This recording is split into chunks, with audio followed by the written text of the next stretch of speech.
अंतिम टप्प्यात आलेला आहे आणि भाजपनं संपूर्ण ताकद पणाला लावलेली आहे।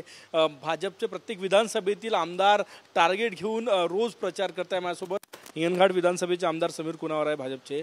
सर, कशा प्रकारे प्रचार सुरू आहे? अंतिम टप्प्यात आलाय प्रचार? जोरदार प्रचार सुरू आहे। भारतीय जनता पार्टी ही 12ही महिने 5ही वर्ष काम करणारी पार्टी आहे आणि नेहमी लोकांच्या संपर्कात राहणे, लोकांच्या अडचणी समजून घेणे, त्यासाठी विकासाचा निधी आणून देणे हे काम भारतीय जनता पार्टी आणि भारतीय जनता पार्टीचे लोकप्रतिनिधी आणि या विधानसभेचा आमदार म्हणून मी सतत करत आलेलो आहोत। त्यामुळे लोक मोदीजी सोबत आहे। देशामध्ये मोदीजी पहिले आहे की ज्यांनी गरीब कल्याणाचा अजेंडा लावला। 60 वर्षामध्ये 50 वर्षामध्ये काँग्रेस सरकार होतं, गरिबी हटाव म्हटलं। कुठल्याही योजना गरिबांच्या मला सांगा, एक 60 वर्षामधल्या 10 योजना मला सांगा ज्या गरीब लोकांना मिळाल्या असेल। पण मोदीजीच्या 10 नाही 20 योजना सांगता येईल ज्या लोकांपर्यंत पोहोचल्या। त्यामुळे लोकांच्या मनामध्ये या देशाचे पंतप्रधान नरेंद्र मोदी झाले पाहिजे ही त्यांच्या मनामध्ये भावना आहे। प्रत्येक आमदाराला टार्गेट दिलेलं आहे की आपल्या विधानसभेत लीड मिळवून द्यायची विद्यमान उमेदवाराला। नाही, असं काहीच नाही आहे। हे बघा, आम्ही इथं जर लोकप्रतिनिधी आहोत, आम्हाला लोकांनी वारंवार मतदान केलं, मोदीजींना पंतप्रधान लोकांनीच केलं आणि आता हे लीडच्या विषयाने लोक सोबत आहे। जो काम करेल त्याच्या पाठीशी लोक आहे। आता हे जे विरोधी पक्षाचे लोक आहे हे फक्त निवडणुकीपुरता बाहेर निघतात आणि जनतेची दिशाभूल करणे, जसं सांगतात की या देशाचं संविधान बदलणार आहे। ओ, देशाचं संविधान बदलूच शकत नाही। जोपर्यंत चंद्र सूर्य तारे आहे तोपर्यंत या देशाचं संविधान बदलू शकत नाही आणि म्हणून खोट्या गोष्टी जनतेपर्यंत, आज त्यांच्याजवळ विकासाचा मुद्दा नाही। आज बघा ना, आज जिल्ह्यामध्ये किती विकास झाला, मोठे हायवे झाले, रस्ते झाले, बुलेट ट्रेनसारखी येऊन झाली, नागपूरमध्ये मेट्रो झाली, वंदे भारतसारख्या ट्रेन झाल्या, समृद्धी महामार्ग झाला। इकडं होतं काँग्रेसच्या काळामध्ये। हिंगणघाटला मेडिकल कॉलेज मिळालं, त्याचा फायदा होईल का या लोकसभेत? मेडिकल कॉलेजमध्ये सुद्धा मला खासदार साहेबांचा पाठिंबा होता आणि मेडिकल कॉलेज हिंगणघाटला मिळालं। हिंगणघाटमध्ये फार मोठा हिंगणघाटचा जो परिसर आहे आणि आजूबाजूचा भाग फार मोठा आहे आणि इथल्या लोकांना मेडिकलच्या आरोग्य सुविधा मिळाव्या यासाठी मी ताकदीनं प्रयत्न केला। वेळप्रसंग मी राजीनाम्यापर्यंत गेलो होतो आणि म्हणून महाराष्ट्रातलं एकमेव कॉलेज, मेडिकल कॉलेज जे तालुक्याच्या ठिकाणी झालेलं आहे, त्यामुळे मी त्यांचं अभिनंदन करतोच, पण जनतेची साथ असल्यामुळे सर्व झालेलं आहे। कसा रिस्पॉन्स मिळतो? काय मुद्दे घेऊन जात आहे तुम्ही मतदारांपर्यंत? आम्ही फक्त विकासाचे मुद्दे घेऊन जातो आहे।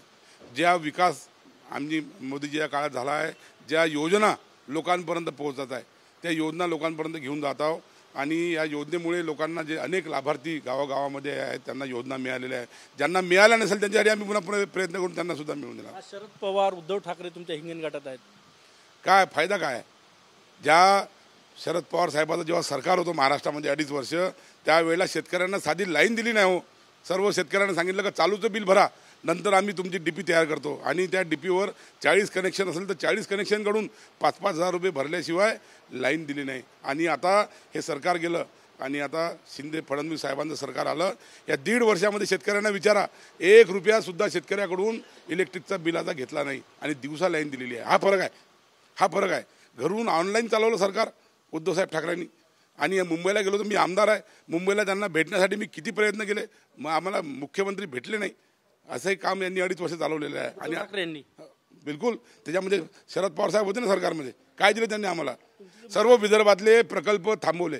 विदर्भातला विकास जर कोणी थांबवला असेल तर तो शरद पवार साहेबांमुळे थांबला। सहकार पूर्ण लंब गेलं।